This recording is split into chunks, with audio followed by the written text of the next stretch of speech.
What's up, guys? Welcome to A Trucker's Life. My name is Jorge Navarro. If you're new to the channel, welcome to the channel. If you've already been subscribed, welcome back, guys. And today is gonna be a story from the road. Story from my training days whenever I used to train drivers. Now, this story here is about when I trained. I got the opportunity to train my dad as a truck driver. And for me, it was something that was an honor to do because it was my father, but at the same time I became the boss, kind of, and that felt kind of cool. So anyways, I was training my dad. He was already, I think we were already in probably our second week of training. Now, quick thing, guys, quick thing. Training a driver that has never driven a stick shift is a lot easier than training a driver that has been driving a manual transmission for a long time, the regular cars, because they want to continue driving that truck, like it was a car. And that was my biggest thing with my dad. That was the hardest thing for me to get out of my dad's head, that it's not the same anymore, that you have to do things different. And I've never taught anybody how to double clutch. I didn't learn that way, so I never taught anybody to do it that way. It was all floating, so I taught everybody how to float the gears, and that's how I was taught. That's how I taught all my guys. And the good thing is now everybody's doing great, right? But that was a hard time for me and my dad, just because we would get into some back and forths, and me having to respect my dad, can't be talking back to him and stuff like that, but sometimes I had to get a little hard. And yeah, that was a little bit of conflict, but nonetheless, he got rolling, and he's good, and he has had a great trucking career. Okay, so let's get to the story. So we're coming out of El Paso, middle of the night, 2 o'clock in the morning, maybe somewhere around there, and I'm in the bed. He's been driving. He was I think it was week two or three. And I know that he can go in a straight line. I know that he's been driving for years. I know that he can go in a straight line with the truck, no problem. Never had an issue with me going to sleep with him driving, because I knew I was safe, right? So I went to bed, and we took off.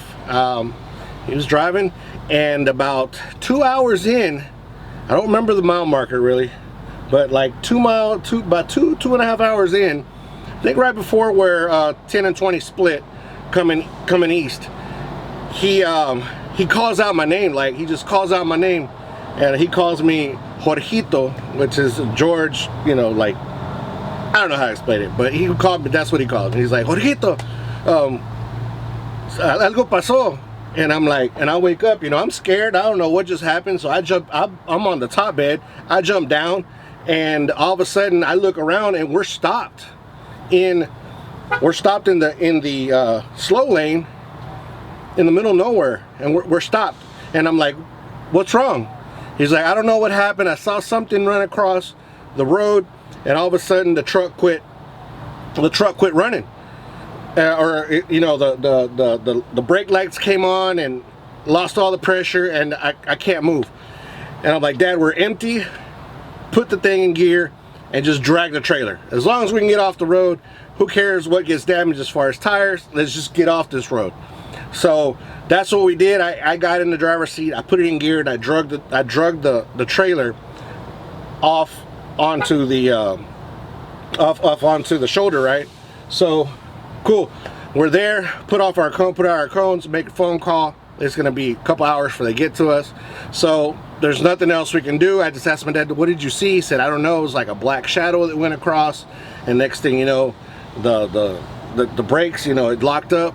So we went back there before we called, of course. We went back there and we looked, and it looked like the lines on the box trailer. You know how on box trailers the lines kind of hang more exposed than especially not on a tanker. They're never exposed, like not on the ground like box vans are.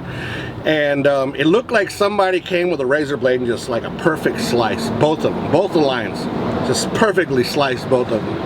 And we're baffled, right? So we go to bed because there was nothing we could do. So we go to bed, and then like an hour or so later, we hear a knock, and like, okay, cool, our service guy's here, you know, he's gonna get this thing fixed or whatever. So I look outside, and it's actually a police officer, and I'm like, oh, you know, everything's right, our cones are out, you know what we're supposed to do. He's probably checking up on us to see if we're okay. But I did notice that there was no traffic going by on our side. Like, okay, so I roll down the window. Yes, sir. You know, he's like, did y'all have anything to do with that accident back there? And we're like, no. You know, whenever all this happened, there was nothing else. I mean, I looked back there, we sat out there for over an hour, and there was nothing back there. You know, there was no trucks back there or anything. It was just us. Whatever happened just to us at that time. Well, a truck had flipped over about 100 yards behind us, had laid on its side, and it was a pretty bad accident. And we went back there, actually went back there because the officer was having a hard time finding the VIN number to, I think, the trailer. And so I helped him find that. And I told him, I said, well, what happened? He's like, well, the driver said that he saw something that just came out of nowhere, and, you know, he jerked the truck, and he flipped the truck. Guys, this is not a fake story. This like really happened. I don't know what it was that was out there that you know did this. I could say it was a pig, a wild pig, because there's something black that went by. Let's hope that that's what that was, but it could have been something. I mean, I don't know, right? If you believe in those things, then you probably think that, you know, what it could be. But, you know, I kind of do and don't sometimes. It's weird. But anyways, that happened, and that accident happened, and if that driver would have went 100 yards more, he would have got us, and we would have been involved in that accident as well. And that was just one of them moments that just like, you know, you start reflecting on that could have been us, and we could have possibly been dead or whatever. You know, this accident, we could have all been involved. But thank God that we didn't. But unfortunately, that driver got pretty injured. I didn't find out anything afterwards if anything else happened to him, but I think he just got injured and he went to the hospital. Hopefully that he's out here driving, and maybe he's watched this video. But I don't know why he would put the two and two together. But I-10 outside of El Paso, between El Paso and the 1020 split. That's where that happened. So if that happened to you, that could have been you guys.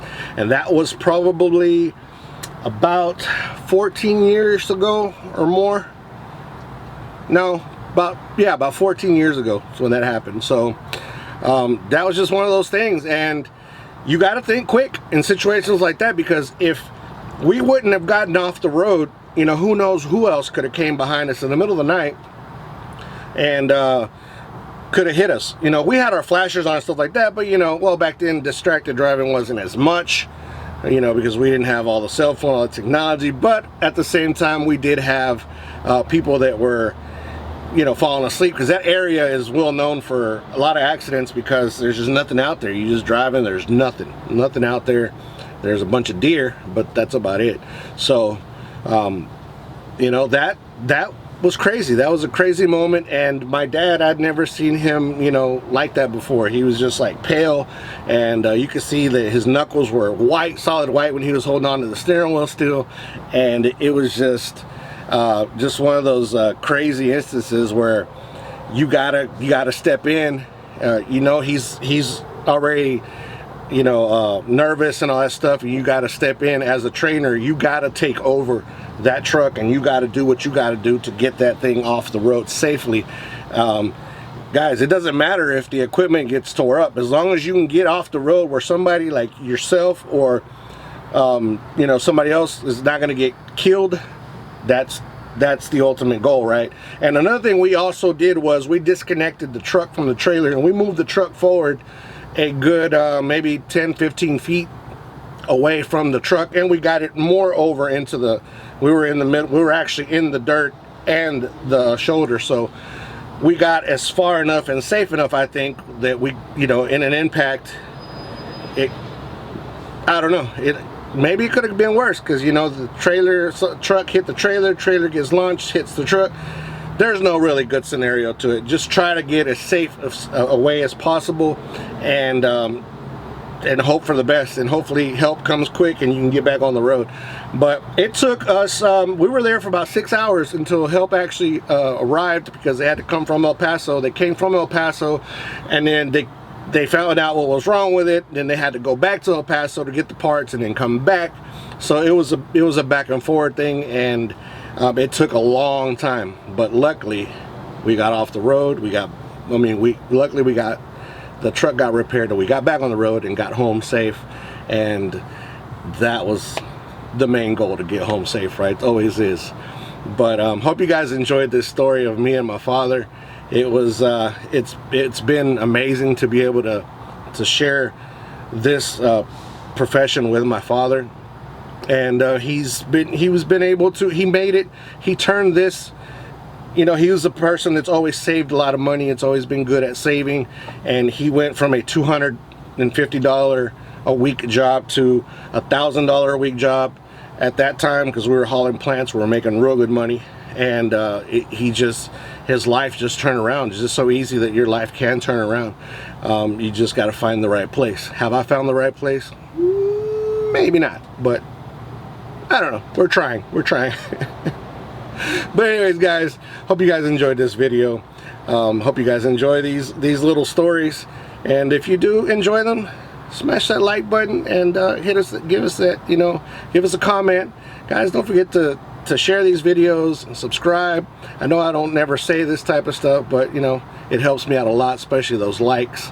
And I got a P.O. box now, so it's linked down below, and you'll be able to, if you want to send anything to the channel, you know, whatever, anything, a letter, anything you want to send to the channel, I'll be more than happy to receive it. And I will put your, if you want, just put it, that's one thing, guys, put it on whatever you send, if you want your name to be revealed or not, because I don't want to also make y'all feel uncomfortable about it either. So, but anyways, guys, thank you guys so much for joining me one more time, guys.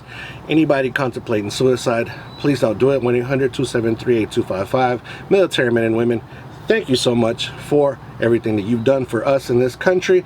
Guys, don't forget to be kind to one another. Help anybody needs help. See you guys on the next video. Peace. I'm out of here.